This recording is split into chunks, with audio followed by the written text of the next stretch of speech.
যারা মদ খায়, যারা জিনা করে, তাদেরকে আমরা চিহ্নিত করে সকলে বয়কট করব, তাদের সাথে আর কেউ চলবো না, যেমন ভাবে করে মৌমাছি। ময়লায় গেলে তাকে বয়কট করে, তার সাথে আর চলে না। তাহলে এক সময় দেখা যাবে সমাজে মদ, গাঁজা, হিরোইন এগুলো খাওয়া যাবে না। সমাজে যে ব্যক্তি সুদ খায়, এটা মানুষ জানে না, এটা কি গোপনীয় বিষয় গোপন থাকে? এটা প্রকাশ হয়ে যায়। প্রকাশ হয় কি না? সমাজে যে ব্যক্তি সুদ খায়, ওই ব্যক্তির নাম সমাজে প্রকাশ হয় কি না? প্রকাশ হয়ে যায়, মানুষ জেনে যায়। এখন সুদ খাওয়া হালাল নাকি হারাম? ছোট হারাম নাকি বড় হারাম? 73টি গুনাহ, তার ভিতরে সর্বনিম্নটি হচ্ছে মায়ের চরিত্র হরণ করা। তাহলে সে তো চিহ্নিত ব্যক্তি।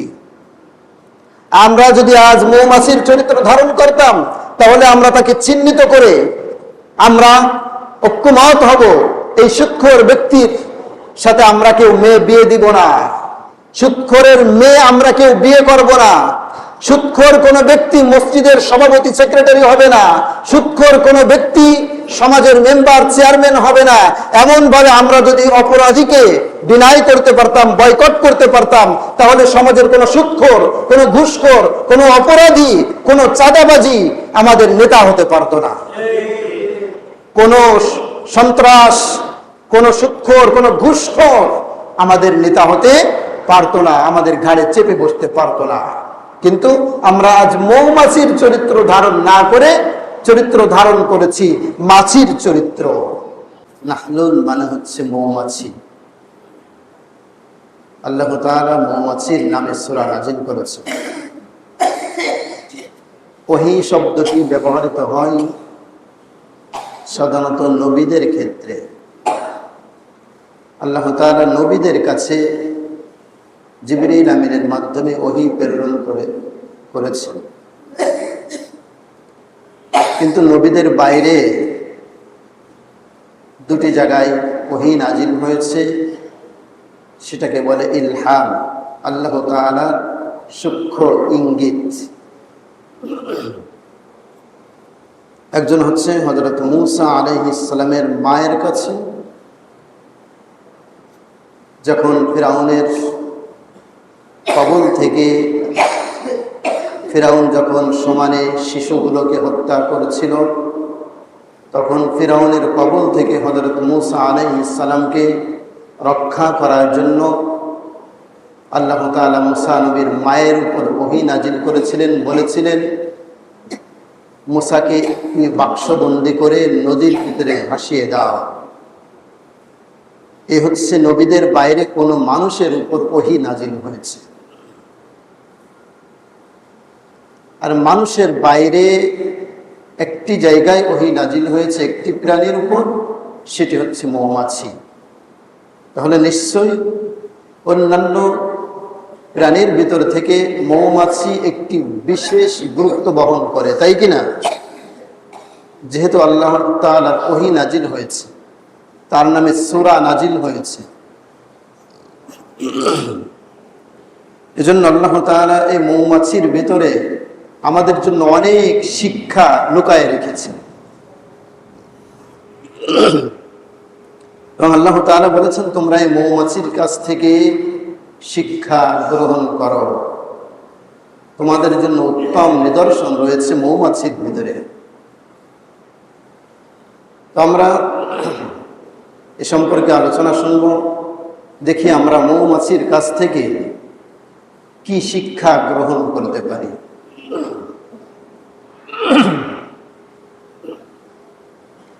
আল্লাহ তাআলা এই সূরার 68 নম্বর আয়াতে বলেছেন,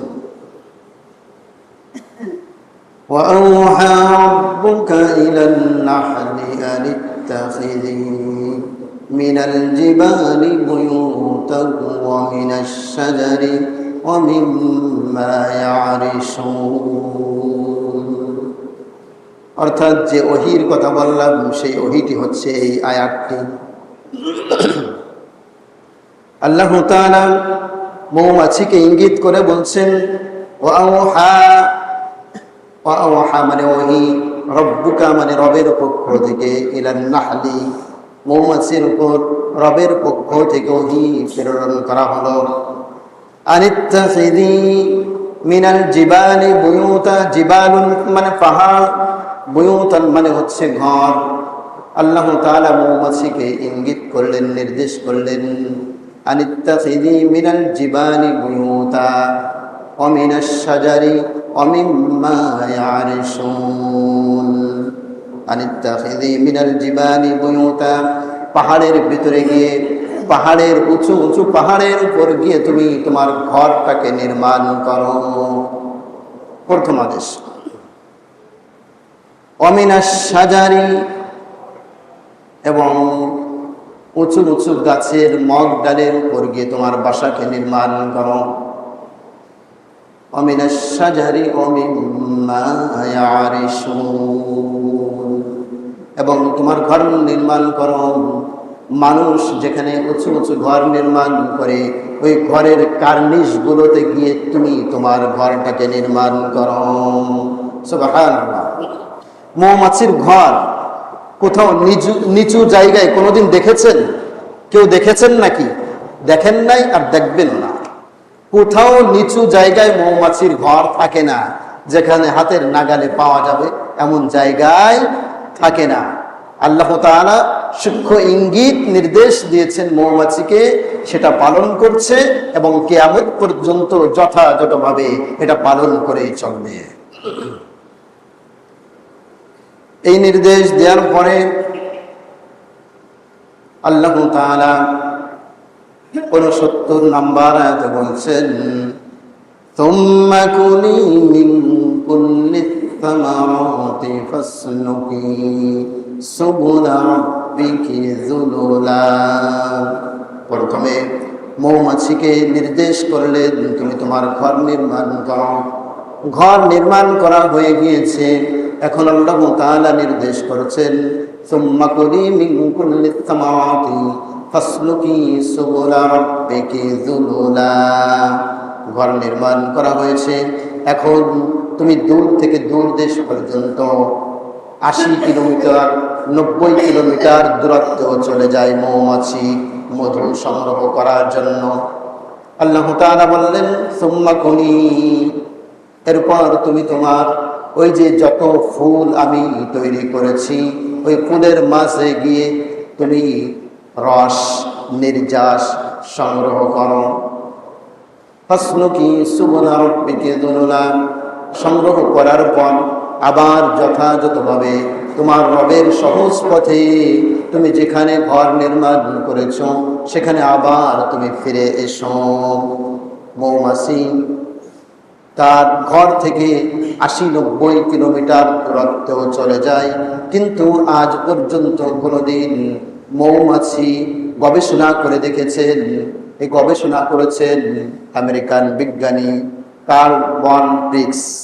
1973 সালে গবেষণা করে মৌমাছির উপর তিনি নোবেল পুরস্কার পর্যন্ত পেয়েছেন। সাধারণ ব্যাপার। তিনি দেখেছেন, এই কোরআনের আয়াতের সাথে মিলিয়েছেন, একটি মৌমাছি যত দূরত্বে যাক না কেন কখনো তার ঘর ভুলে যায় না, তার রাস্তা ভুলে যায় না। ফাসলুকি সুবুলা রাব্বিকি যুলুলা, আবার যথাযথভাবে তার ঘরের মাঝে ফিরে আসে। এই যে মৌমাছি মধু সংগ্রহ করে কিভাবে? মৌমাছি কি এমন করে যে ফুল থেকে ফুলের নির্যাস রসগুলো মুখে করে এনে তার চাকের ভিতরে ঢেলে দেই, এমনটা নয়, না, এমনটা না। খেয়ে ফেলে। মৌমাছিকে আল্লাহ তাআলা 2টি পাকস্থলী দিয়েছেন। একটির ভিতরে তার খাবার গ্রহণ করে, আরেকটির ভিতরে শুধু এই মধুর জন্য আল্লাহ তাআলা তৈরি করেছেন। ওই পাকস্থলীর ভিতরে গিয়ে রিপেয়ারিং করার পর তারপর এসে উগরিয়ে দেই, সেটি হচ্ছে আমাদের জন্য শিফা হয়ে যায়, সেটিকে বলা হয় হচ্ছে মধু। তাই ছাড়া আপনি নিজে গিয়ে ফুল থেকে ওই রসগুলো নির্যাসগুলো সংগ্রহ করে একত্রিত করে মধু বানাতে পারবেন? সম্ভব না, ওটা মধু না। মধু রিপেয়ারিং করার পরে হচ্ছে আল্লাহ তাআলা কি নিদর্শন দিয়ে দিয়েছেন, তার পেটের ভিতরে কি যন্ত্র ফিট করে দিয়েছেন। সুবহানাল্লাহ। يخرج من بطونها شراب مختلف ألوانه فيه شفاء للناس। মৌমাছির উদর হতে নির্গত হয় বিবিধ বর্ণের পানীয়, আর যাতে রয়েছে মানুষের জন্য শিফা, রোগ মুক্তির কারণ। অর্থাৎ মধু বিভিন্ন কালারের হয়ে থাকে, বিভিন্ন রঙের হয়ে থাকে।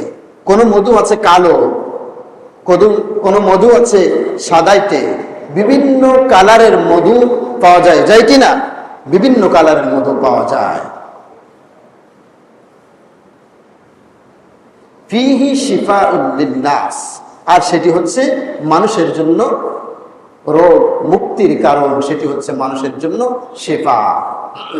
অসংখ্য রোগ থেকে মুক্তি পাওয়া যায় যদি নিয়মিত মধু পান করা হয়। ইন্না ফী যালিকা লাআয়াতান লিকাওমিন ইয়াতাফাক্কারুন। আর এই প্রক্রিয়ার মধ্যে মানুষের জন্য রয়েছে শিক্ষা, নিদর্শন রয়েছে মানুষের জন্য, এর ভিতরে শিক্ষা লুকায়িত রয়েছে। চিন্তাশীল মানুষদের জন্য, যারা এটা নিয়ে গবেষণা করে, যারা এটা নিয়ে চিন্তা করে, তারা তার রবকে সহজে খুঁজে পায়। শিখতে হবে, ইলম অর্জন করতে হবে। বিশ্বজুড়ে পাঠশালাময়, সবার আমি ছাত্র, নতুন করে শিখছি কত দিবারাত্র। যেখানে আল্লাহ তাআলার নিদর্শন আছে সেখানে যদি গবেষণা করা হয়, সেখান থেকে আল্লাহ তাআলাকে খুঁজে পাওয়া সম্ভব।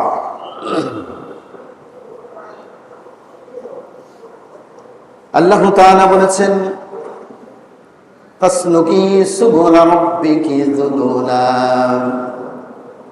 وفي أنفسكم أفلا تبصرون وفي السماء رزقكم وما توعدون। মানুষ যদি সামান্য তার বডিকে নিয়ে গবেষণা করে, অফি আনফুসিকুম আফালা তুবসিরুন, তার শরীরটা নিয়ে যদি একটু ভাবে, তাহলে তার শরীরের ভিতরে আল্লাহ তাআলাকে খুঁজে পাবে। মানুষ যদি ভাবে এত সুন্দর করে আমি এই দুনিয়ার সৌন্দর্য নিয়ামত দেখছি, এত সুন্দর চক্ষু কে আমাকে দান করলো, এত সুন্দর করে একটা কান আমাকে দান করেছে, কে দান করেছে, এত সুন্দর করে আমাকে জিহ্বা দান করেছে, বাক শক্তি দান করেছে, হাঁটার মতো পা দান করেছে, এটা নিয়ে যদি গবেষণা করে, এর ভিতরেই আল্লাহ তাআলাকে খুঁজে পাওয়া যাবে। কারণ এমন নিয়ামত দেওয়ার মতো একমাত্র আল্লাহ তাআলা ব্যতীত দুনিয়ার অন্য কারো পক্ষে সম্ভব নয়। ঠিক কিনা? তোমরা মৌমাছির কাছ থেকে তার আদর্শটা গ্রহণ করো। আমি মানব জাতিকে সৃষ্টি করেছি মানুষের কল্যাণের জন্য। মৌমাছি মানুষের কল্যাণের জন্য, মানুষের উপকারের জন্য সার্বক্ষণিক পরিশ্রম করে যাচ্ছে। আর আল্লাহ তাআলা বলেছেন, কুনতুম খায়রা উম্মাতিন উখরিজাত লিন-নাস, ও মানব জাতি, আমি তোমাদেরকে সৃষ্টির ভিতরে শ্রেষ্ঠ রূপে সৃষ্টি করেছি। একমাত্র তোমরা আমার ইবাদত করবে এবং তোমরা একে অপরের কল্যাণকামী হবে, একজন আরেকজনের উপকারী হবে, ক্ষতিকারী হবে না। মানুষকে মানুষের উপকারের জন্য সৃষ্টি করেছেন। আল্লাহ তাআলা বলছেন, কুনতুম খায়রা উম্মাহ উখরিজাত লিন-নাস তা'মুরুনা বিল মা'রুফ ওয়া তানহাউনা আনিল মুনকার। আমি সৃষ্টির ভিতরে শ্রেষ্ঠ রূপে সৃষ্টি করেছি তোমাদেরকে, আর তোমাদেরকে সৃষ্টি করেছি মানব জাতির কল্যাণের জন্য। এখন কি আমরা মানুষ হয়ে মানুষের কল্যাণ করছি, নাকি মানুষ হয়ে মানুষের ক্ষতি করার জন্য সার্বক্ষণিক ব্যস্ত হয়ে পড়েছি? আমরা মানুষ হয়ে মানুষের ক্ষতি করছে, নানানভাবে ক্ষতি করছে। যে যেভাবে পারে, যার হাতে যতটুকু ক্ষমতা আছে সেই ক্ষমতা সর্বটুকু প্রয়োগ করে মানুষের ক্ষতি করেছে। একজন ডাক্তার রোগীর ক্ষতি করে দিচ্ছে, যেখানে টেস্ট লাগবে 2টা সেখানে লিখছে 10টা। ক্ষতি করছে কিনা? ক্ষতি করছে। একজন ইঞ্জিনিয়ার জাতির ক্ষতি করেছে, যেখানে ব্রিজ বানাতে হবে রড দিয়ে সেখানে আজ ব্রিজ বানাচ্ছে বাঁশ দিয়ে। একজন টিচার তার ছাত্রর ক্ষতি করছে, প্রাইভেট পড়ানোর নেশায়, টিউশনি পড়ানোর নেশায় ক্লাসে ঠিক মতো টিচিং দিচ্ছে না, শিক্ষক হয়ে তার ছাত্রর ক্ষতি করেছে। একজন ক্ষমতা পেয়ে আরেকজনের ক্ষতি করেছে। আমি ক্ষমতা পেয়ে আরেকজনকে ধরে জেলবন্দি করছি, আরেকজনে ক্ষমতা পেয়ে আমাকে জেলবন্দি করছে। আমি ক্ষমতা পেয়ে আরেকজনকে বাস দিচ্ছি, আরেকজনে ক্ষমতা পেয়ে আমাকে বাস দিচ্ছে। এখন সকলের হাতে শুধু বাস আর বাস। সকলের হাতে কি? কে কিভাবে মানুষকে ক্ষতি করবে। পাশে একজন ভালো চলছে, ভালো থাকছে, এটা আমার সহ্য হচ্ছে না, কিভাবে তাকে ক্ষতি করা যায়।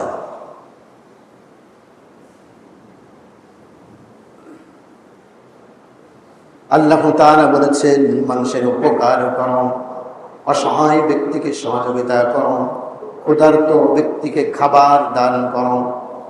আল্লাহ তাআলা কিয়ামতের দিন বলবেন, আমি তো বলেছিলাম তোমরা আমাকে সেবা করো, তোমরা তো সেবা করো নাই। আমি বলেছিলাম তোমরা আমাকে খাবার দাও, তোমরা তো আমাকে খাবার দাও নাই। মানুষগুলো অবাক হয়ে বলবে, আল্লাহ আপনি কি বলেন? আপনাকে খাবার দেওয়া যায় নাকি? আপনাকে কি সেবা করা যায় নাকি?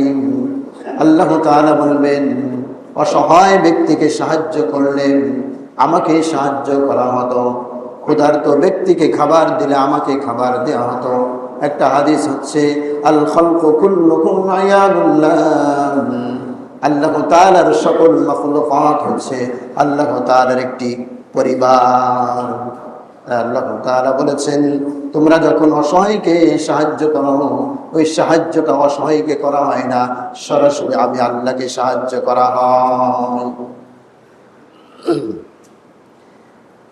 প্রত্যেকটা জিনিস তৈরির পিছনে নির্দিষ্ট একটি উদ্দেশ্য থাকে, লক্ষ্য থাকে, থাকে কিনা?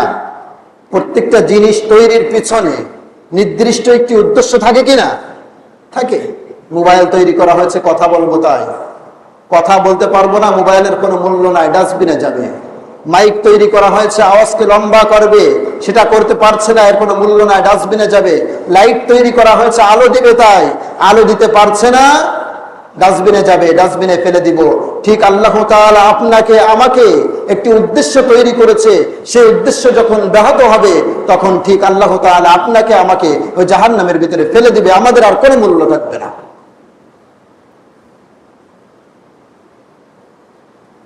আল্লাহ তাআলা উদ্দেশ্য যদি ফিলাপ করতে না পারে আমাদের কোনো মূল্য থাকবে না।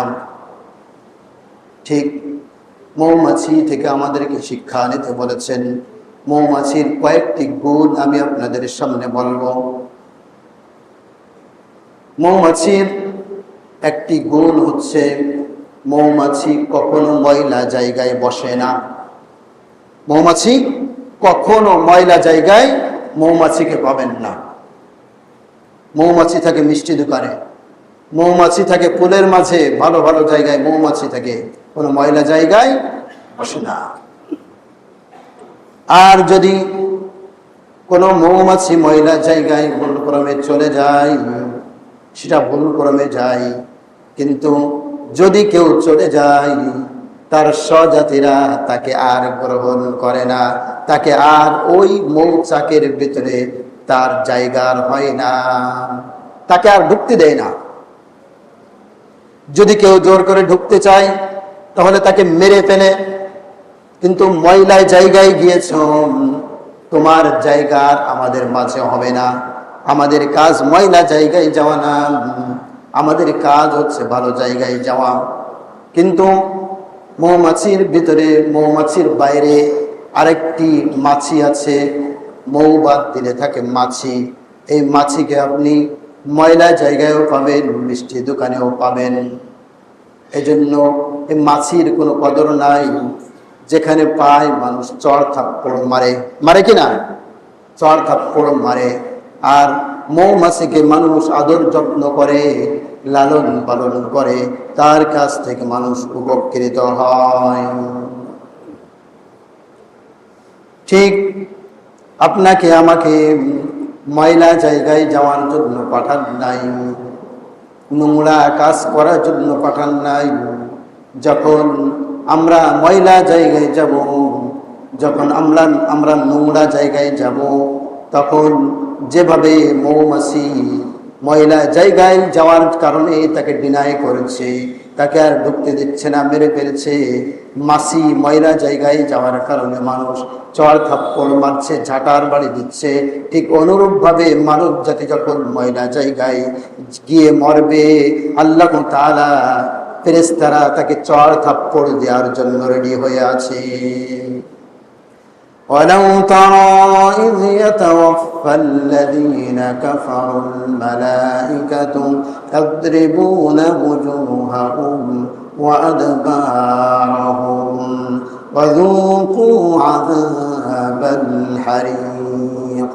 আল্লাহ তাআলা বলছেন, যে মানুষগুলো ওই মৌমাছির চরিত্র ধারণ করে মৃত্যুবরণের মুখোমুখি হবে, মৃত্যুর সময়, মৃত্যুর আগে থেকেই ফেরেশতারা তাকে প্রহার করতে থাকবে।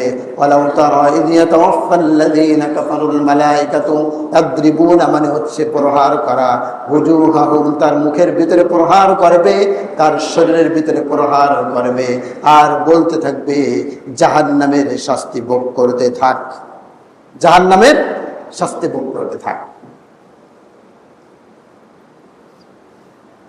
জাহান্নামে কিভাবে গেল? জাহান্নাম তো কিয়ামতের ময়দানে বিচার আচার হবে, তারপর জান্নাত জাহান্নাম, ওইটা হচ্ছে চূড়ান্ত। আর জান্নাত জাহান্নাম চ্যাম্পল ভাবে শুরু হয়ে যায় মরার সময় থেকে। যারা ওই মাছি মার্কা মানুষ, মাছির চরিত্র ধারণ করে মরার বিছানায় শোবে, তাদের এমন ভাবে প্রহার শুরু হয়ে যাবে, আর ফেরেশতারা বলবে জাহান্নামের শাস্তি ভোগ কর।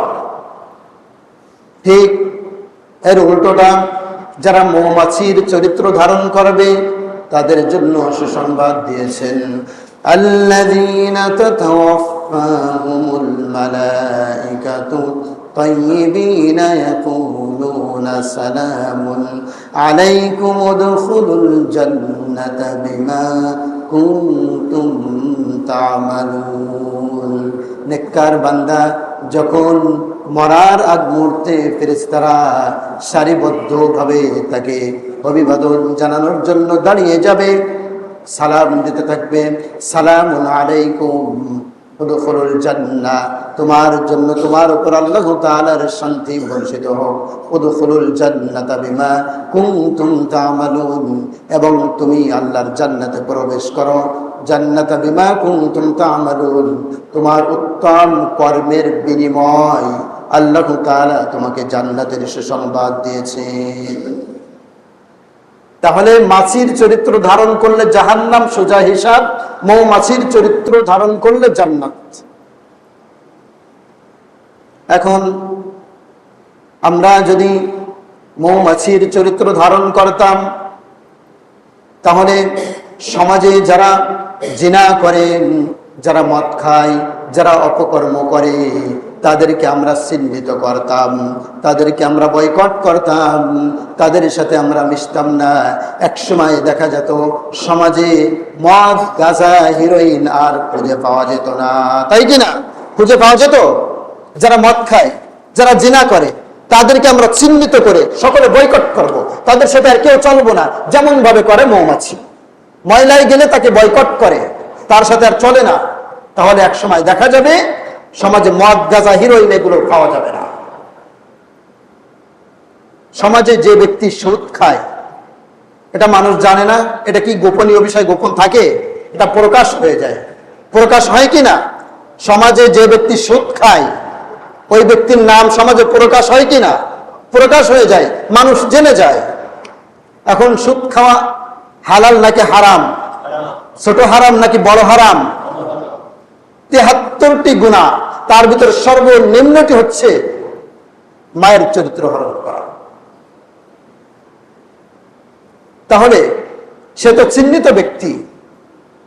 আমরা যদি আজ মৌমাছির চরিত্র ধারণ করতাম, তাহলে আমরা তাকে চিহ্নিত করে আমরা ঐক্যমত হব, এই সুদখোর ব্যক্তির সাথে আমরা কেউ মেয়ে বিয়ে দিব না, সুদখোরের মেয়ে আমরা কেউ বিয়ে করব না, সুদখোর কোন ব্যক্তি মসজিদের সভাপতি সেক্রেটারি হবে না, সুদখোর কোন ব্যক্তি সমাজের মেম্বার চেয়ারম্যান হবে না।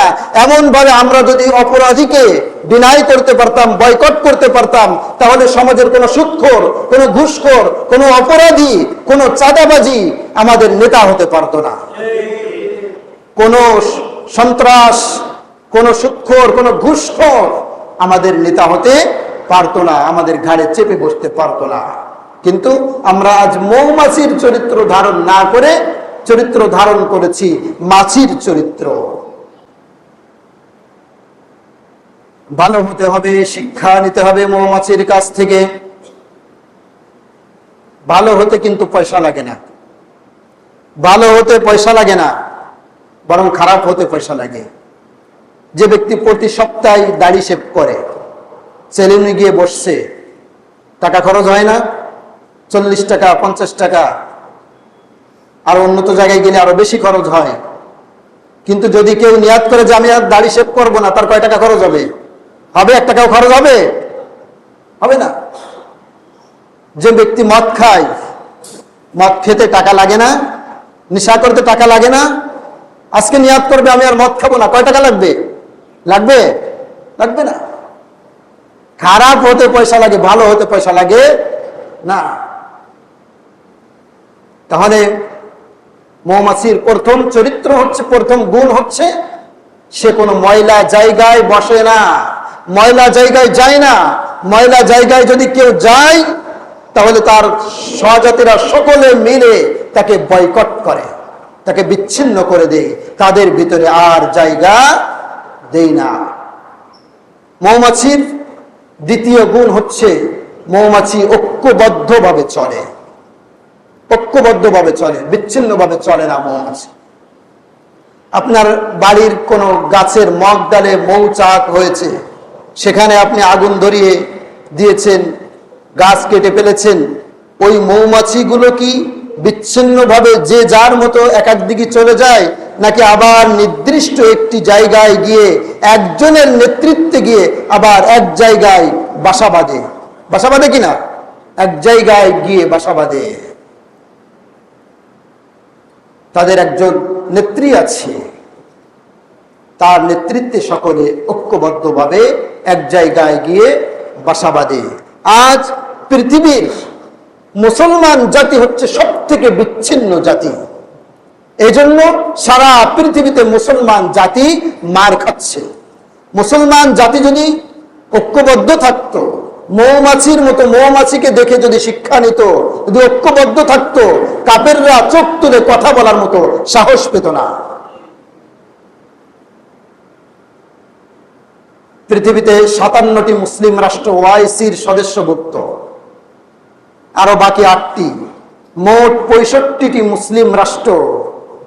সকলে যদি একজনকে নেতা বানিয়ে, প্রায় 200 কোটির মতো মুসলমান, সকলে যদি ঐক্যবদ্ধভাবে একজনকে নেতা মেনে, সেই নেতা ইয়েস বললে ইয়েস, সেই নেতা নো বললে নো, ওই নেতার পিছনে ঐক্যবদ্ধ হয়ে যদি কাফেরদেরকে হুঙ্কার দিত যে তোমরা যদি ফের দ্বিতীয়বার মুসলমানদেরকে নির্যাতন করো, একটি আঘাত করো, তাহলে আমরা সকলে ঐক্যবদ্ধভাবে তোমাদের বিরুদ্ধে লড়াই করব, এমনটা যদি বলতে পারতো, দুনিয়ার মুসলমান আর মার খেত না কোথাও।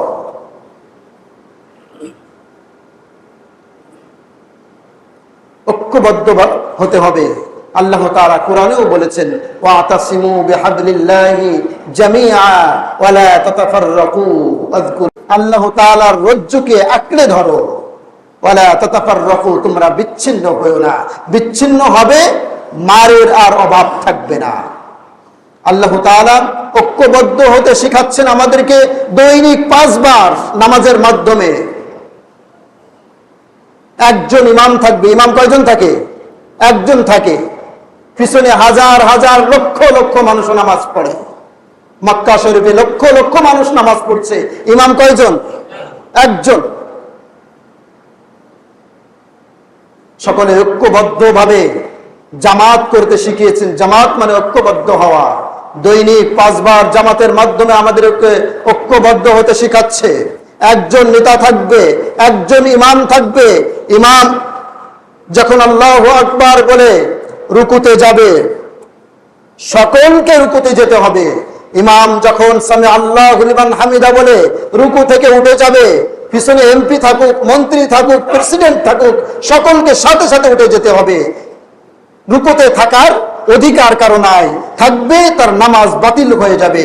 ঠিক এমন ভাবে আল্লাহ তাআলা দৈনিক 5 বার আমাদেরকে ঐক্যবদ্ধ হতে শেখাচ্ছে যে তোমরা ঐক্যবদ্ধ হও, তাহলে দিন কায়েম করতে তোমাদের জন্য সহজ হবে। তোমাদেরকে কাফেররা যেখানে সেখানে মারতে পারবে না। মৌমাছি ঐক্যবদ্ধ থাকে। মৌমাছির হুল থাকে একটি। কয়টি হুল থাকে? একটি হুল থাকে। তারা সহজে কাউকে আঘাত করে না, কাউকে হুল ফোটায় না। কিন্তু যদি কেউ তাদের চাকে ঢিল মারে, তখন তাকে আর ছাড় দেয় না। ছাড় দেয় না, ঐক্যবদ্ধভাবে এসে আক্রমণ করে। আশ্চর্য বিষয় হচ্ছে, মৌমাছির হুল থাকে একটি।